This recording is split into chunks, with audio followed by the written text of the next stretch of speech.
my name's Miriam. I'm a Hypnobirthing teacher, and I'm very lucky today to be here with Mark Harris, Birthing4Blokes, and he is delivering a workshop that has been organised by Alexis Ozmen from The Nest. And we thought it would be really a great opportunity just to ask him a couple of questions we can share with you after he's delivered his workshop. So hi Mark. Thank you, Miriam. Thank you for coming. So can you just tell us a little bit about you? If anyone's just turned on, who are you? Well, my name is Mark Harris. I've been a midwife since 1994. I'm father of 6 and grandfather of 6. Yeah. I wrote the book, Men Love and Burn. You won't find anything in here about contraception. Okay, good to know. That was a joke. Don't worry. And you're delivering us a workshop today. I am. Tell us a bit about that. Well, actually, do you know, when I've been a midwife for 20 years, and over those 20 years, I've heard man after man speak about feeling completely powerless at the point of the birth of their baby. You know, a time when they wanted to be supportive, when they wanted to be strong, they felt disconnected from the process. And I had a bit of a waking up experience 8 years ago when my wife died. And in that moment, I knew that life wasn't going to turn out how it should. It was only ever going to turn out how it does. And this is it. This is the only life I ever had. And it set me on a journey to find those places in my life where I felt really connected to others, where I felt I was really making a difference. And birth was the only place I never felt more alive than when I was present for the birth of the baby. And I went on and thought, how can I make a distinctive contribution to that area, to that field? And I realised it was within working with men. And today's really all about how we can support men through that important process. Right?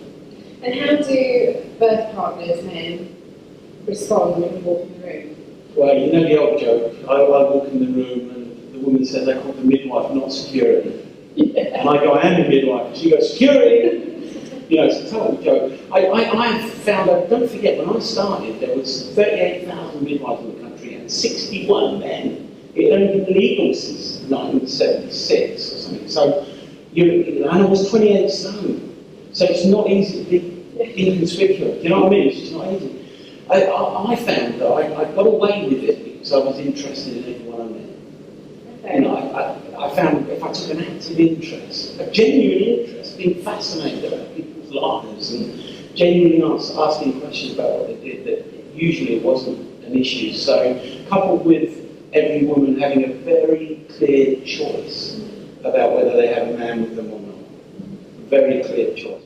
Yeah. And for those that are pregnant, women that are pregnant, and for those men that are supporting them, or birth partners, what's your key message? Well, the work that I do doesn't exclude same-sex partners, not in any way, but it is aimed at men. It's aimed at men because as the human animal, we have a long history of evolutionary development that has defined the different ways that the male of that species and the female of that species relate to one another. And it's a long answer, Miriam. I'm going to carry on though. It's a long answer. You know, the key hormone when it comes to birth and orgasm for that matter is oxytocin. All right, and one of the keys to oxytocin being released is a woman feeling comfortable. Is a woman feeling that she has space to lose herself to the process. So I encourage men to behave in such a way that creates a context for oxytocin to be rampant. And the key, the only thing that needs fixing in pregnancy, according to my opinion, is that he senses that she knows that he's connected to her in that moment. Because when she gets that he's there for her only, he's space for the birth to unfold. When she gets that, oxytocin is rampant. Views, I'd like to hear your views on hypnobirthing. Oh, hypnobirthing. Well, I think the word hypnosis tends to strike apprehension to people's minds. You see, the thing is, I think human beings are in and out of altered states of consciousness all the time. Trance is an everyday phenomenon. Now, we know that the part of the brain responsible for birth working really well is the amygdala and the limbic system. And when the forebrain, the thinking brain, is dialed down, a woman gets to dip into the limbic system and lose herself to those primeval forces. Hypnobirthing provides an opportunity for a woman to systematically get used to letting go of her mind, so that she can trust those unconscious processes to do what they've been doing for millions and millions of years. And breastfeeding. Oh yeah. Oh yeah. How do you incorporate breastfeeding into when you're working with men? Yeah, well, there's a chapter on it in the book. I talk about an evolutionary frame of reference. You know, let's be honest, right? We're mammals because we feed with mammary glands. There's a clue there, right? We've been breastfeeding our species for many, many millions of years.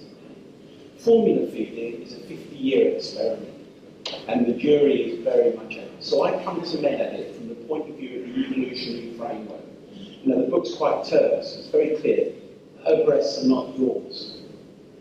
Do you know what I mean? Her breasts are not yours.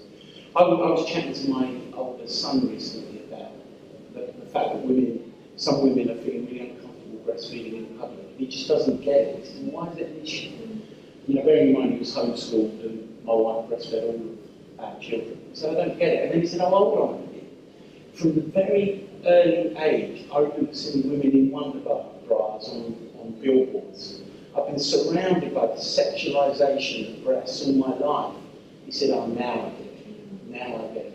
So for the men in my group, I create a framework of evolutionary biology, and that's really designed for them to have an insight. And then we have open discussions around their very real feelings of jealousy, because of this intimacy that they're not going to get, because of the bonding that they feel they're being let down on. We have a very open discussion about the fact that sex life is about to change anyway, you know, in different ways, and we can come at it from that. Big subject. Yeah, big one. Brilliant, thank you, Mark. I'll let you get on. We're about to start our workshop, but thank you very much. Pleasure.